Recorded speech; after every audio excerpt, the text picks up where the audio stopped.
L'éditorial du Figaro. Et si c'était à refaire par Laurence de Charette? En ces temps-là, déjà, nous étions en guerre. Il y a 5 ans, Emmanuel Macron surgissait au journal de 20h pour annoncer le branle-bas de combat général contre un impitoyable virus. Cette fois-là, le danger venait de Chine. Une bataille capitale qu'il nous était intimé de mener courageusement, immobiles, confinés dans nos canapés. Ah, le confinement, lancer le mot dans une conversation, c'est immanquablement ouvrir les portes d'une discussion qu'on aura peine à refermer. Peu d'événements dans l'histoire comporte autant de puissance dramatique et d'absurdité en même temps. Pourquoi le nier? Une partie des combattants contemplatifs garde un souvenir ému du magnifique printemps qui eut l'audace de fleurir les jardins pendant ce temps suspendu où le travail fut, fait inédit dont il subsiste encore des traces de nostalgie, quasiment interdit. Le temps, cette matière phagocytée par la modernité, s'est réinventé dans les foyers.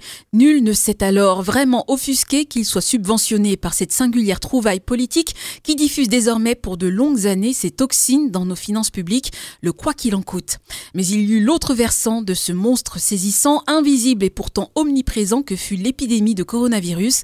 Tous ces visages privés de bouche et de nez, escamotés de la glotte jusqu'au ras des cils, ces baisers censurés, ces écoles fermées et ces morts solitaires, ces personnes âgées esseulées, ces malades amputés de leurs proches à l'orée du grand départ.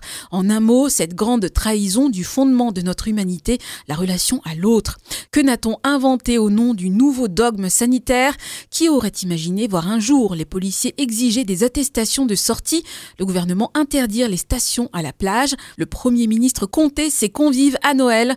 Des mois durant, jusqu'à l'avènement du vaccin venu des Américains, la frontière entre l'essentiel et l'accessoire a fait objet de bien hasardeuses définitions, abandonnées à la férule d'une administration débordante d'imagination plus que de mesures. Et si c'était à refaire, à travers le monde, les pays ont adopté différentes stratégies, toutes imparfaites. Retenons toutefois que les temps troublés exigent une force d'âme pour préserver la liberté.